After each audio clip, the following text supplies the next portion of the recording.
ভোটের আগে ফের কাঁপছে বাংলা রাজনীতি।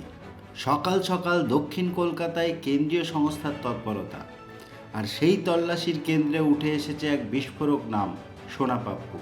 হ্যাঁ, ভালো নাম, বিশ্বজিৎ পোদ্দার, যে নামের সঙ্গে বহুদিন ধরেই জুড়ে আছে সিন্ডিকেটের ছায়া, তোলাবাজির মায়া আর দাপটের কায়া। আর সেই সোনা পাপ্পুর বাড়িতেই ইডির তল্লাশি। এটা কি শুধুই আর্থিক তদন্ত, নাকি এর পিছনে লুকিয়ে আছে আরও বড় রাজনৈতিক বার্তা? কার টাকা, কার ছায়া, কার ভরসা? আজকের ভিডিওতে সব বলবো, একদম শুরু থেকে শেষ পর্যন্ত। নমস্কার, আমি কার্তিক দত্ত, আর আপনারা দেখছেন আজকের বার্তা বাংলা। আজ বুধবার সকালেই একাধিক বাংলা সংবাদ মাধ্যমের রিপোর্ট অনুযায়ী দক্ষিণ কলকাতার একাধিক জায়গায় একসঙ্গে তল্লাশি অভিযান শুরু করে ইডি।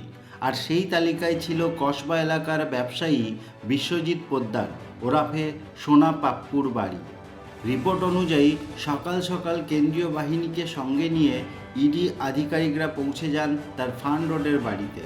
শুধু সোনা পাপ্পুর বাড়িই নয়, বালিগঞ্জের একটি সংস্থার অফিস সহ আরও কয়েকটি জায়গাতেও তল্লাশি চলে। কিছু রিপোর্টে বলা হচ্ছে মোট 6টি জায়গায় অভিযান হয়েছে। ইডির প্রাথমিক সন্দেহ, আর্থিক তছরূপ, সিন্ডিকেট টাকা, তোলাবাজির নেটওয়ার্ক, আর সেই টাকার সম্ভাব্য রুট কোথা থেকে এলো, কোথায় গেল, কার কাছে গেল। মানে এটা শুধু হানা নয়, এটা টাকার গন্ধে, প্রভাবের ছন্দে, তদন্তের ধাক্কায় বড়সড় অভিযান। এখন প্রশ্ন হচ্ছে, এই সোনা পাপ্পু আসলে কে? কেন তার বাড়িতে ইডির হানা? এত বড় খবর। সোনা পাপ্পু, ভালো নাম বিশ্বজিৎ পোদ্দার, দক্ষিণ কলকাতার কসবা বালিগঞ্জ এলাকায় তার নাম বহুদিন ধরেই বিতর্কের কেন্দ্রে। স্থানীয় স্তরে অনেকে তাকে সিন্ডিকেটের বড় মুখ, এলাকার প্রভাবশালী নাম, এমনকি লোকাল পাওয়ার প্লেয়ার হিসাবেও চিহ্নিত করে।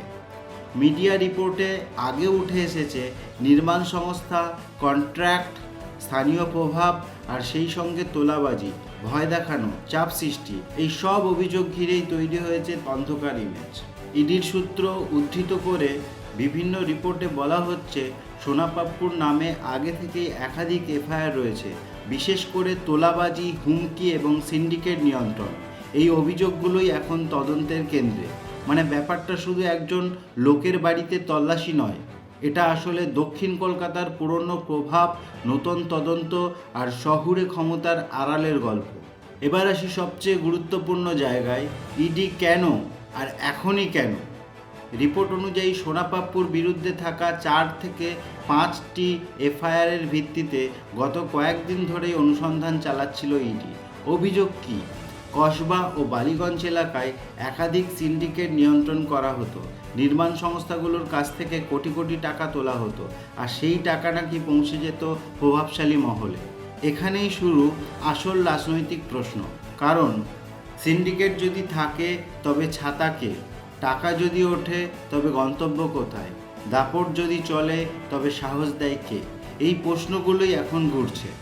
আরও একটা গুরুত্বপূর্ণ দিক, দক্ষিণ কলকাতার রাজনৈতিক অন্দরমহলে দীর্ঘদিন ধরেই আলোচনা চলছিল সোনা পাপ্পুর ওঠা বসা, প্রভাব বিস্তার, আর কিছু সংবেদনশীল এলাকায় তার দাপট। এইসব নাকি শুধু লোকাল ছিল না, এর পিছনে ছিল উপরের লাইনের সিগন্যাল।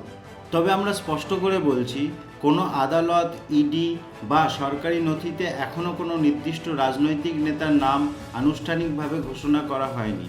তাই আমরা কাউকে অভিযুক্ত করছি না, কিন্তু প্রশ্ন তুলছি, যে লোকের নামে একের পর এক অভিযোগ, সে এতদিন কার ভরসায় চলছিল?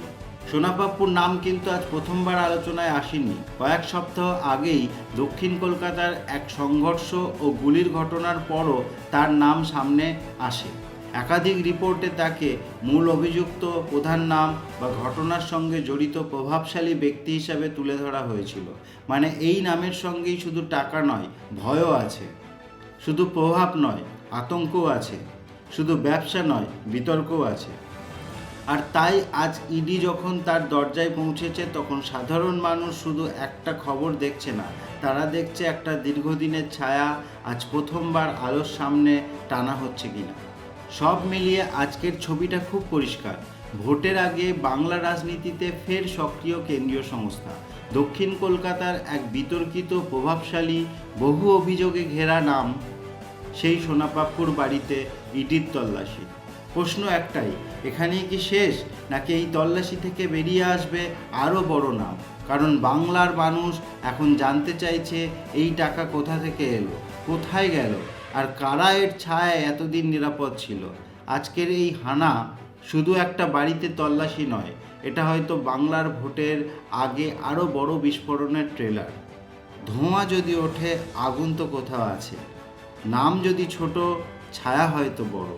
আপনার কি মনে হয়, এটা কি সত্যিকারের দুর্নীতির বিরুদ্ধে অভিযান, নাকি ভোটের আগে চাপের রাজনীতি? কমেন্টে অবশ্যই লিখুন, কার ছায়ায় চলতো সোনাপাপ্পু। ভিডিওটি যদি গুরুত্বপূর্ণ মনে হয় তাহলে লাইক করুন, শেয়ার করুন, আর বাংলা রাজনীতির প্রতিটা বড় আপডেট পেতে সাবস্ক্রাইব করুন আজকের বার্তা বাংলাতে। আমি আবার ফিরব আরও এক্সক্লুসিভ ব্রেকিং নিউজ নিয়ে। ততক্ষণ ভালো থাকুন, সুস্থ থাকুন, সচেতন থাকুন। নমস্কার।